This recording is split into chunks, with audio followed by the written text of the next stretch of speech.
Hey, what's going on? Today we're going to do another rifle setup video. If you saw my last rifle setup video, I mentioned that I'd be doing a setup on a high-end rifle.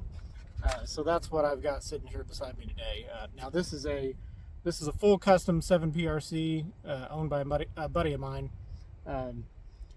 So he got it done. Didn't really shoot it at all. Actually showed up to hunt with it. Didn't have a zero or anything. So I put a quick bore sight on it, fired a 3-round zero, got it zeroed at like 40 something yards was the range they had there, and then he ended up going ahead and shooting it twice during his hunt and killed an animal with it. So got 5 rounds on it that I know of. The builder may have shot it a little bit, I don't know. I did go ahead and clean it out before we started here today, but the specs of the rifle are, this is a Mac Brothers Evo 2 action. I'm not sure who made the barrel, but they did put a custom fluting pattern on here and then Cerakoted the whole set. It's a KRG chassis, TriggerTech Diamond flat shoe trigger, MDT magazine, Atlas bipod, and Dead Air Nomad LTI can on the end, direct threaded. And then on top here is a tracked Toric 4-25 by 50, and this is MOA turrets, MOA reticle, nice locking turrets, first focal plane, really nice scope. So first things first, I'm gonna go ahead and put a 100-yard zero on it. Like I said, we should be pretty close since I put a rough zero on it at 40 something yards. So I'm gonna go ahead and roll that footage in right now.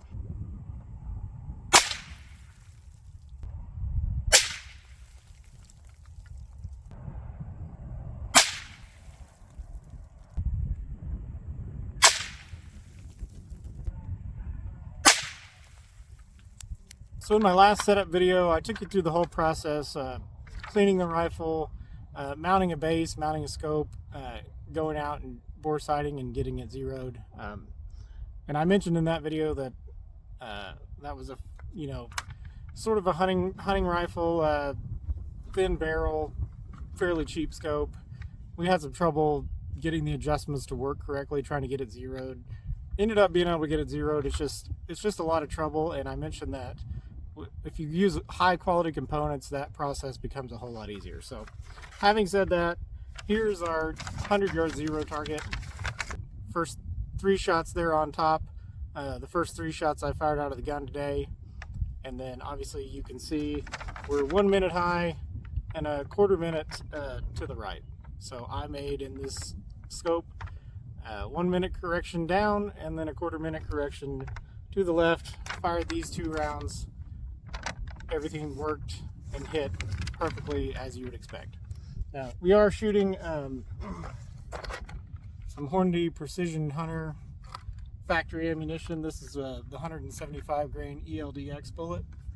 So obviously this rifle shoots very well. This ammo shoots very well. The scope tracks and does what you would imagine it should. Really easy to go ahead and slip these turrets back to zero. Single hex screw in the middle here. Take it out, pop them off, put them back down, and you're done. So we are zeroed at 100. We're going to go ahead and shoot some steel. We're going to shoot 2, 3, 4, and 500-yard steel here just to verify drop. See how our velocity printed on the box here compares to our actual drops. I'll be running ballistics in the Hornady Ford-off solver, and then when we're done, I'll be putting together a drop chart for the owner of this rifle, so he'll have that probably, I don't know, pasted to the side of the rifle or however he wants to handle it. But we'll go ahead and get set up and shoot some steel. Another thing I'll mention here is that in my last setup video, you saw me go through and check everything on the rifle, action screw, torque. Obviously I mounted the scope and base, so I know all that's torqued correctly. This being a high quality custom build, I'm not going to do any of that. I'm assuming that it's all put together correctly, and based on the way that it shot while I zeroed it, everything seems fine. So I'm just going to shoot it and gather data. Okay, first target up is at 200 yards here. We're going to put 1 minute of angle on it, which is what our app calls for, and send around.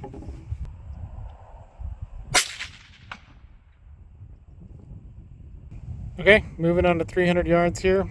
App is calling for 3 minutes, so we're going to put 3 minutes on it and send around.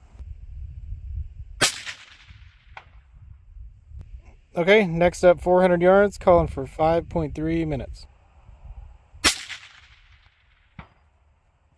Okay, we're going to go ahead and move on to 500 yards here.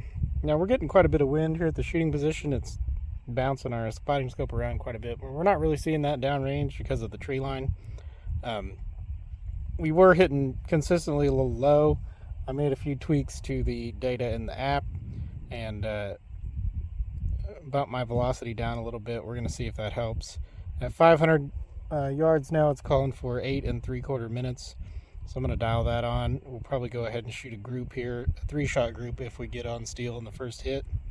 And then we're going to work our way back to 200 and see if those changes that we made kind of center up our hits, so we're not hitting so low on every target. So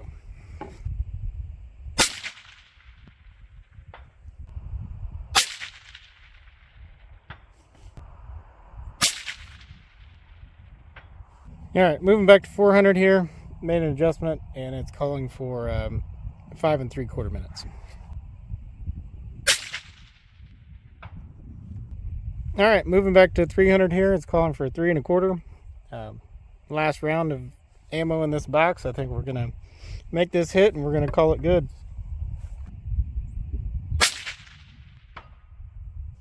All right, so we're down here at our 500 yard target just to check out this group. Now this is a 12-inch plate, and it looks like we are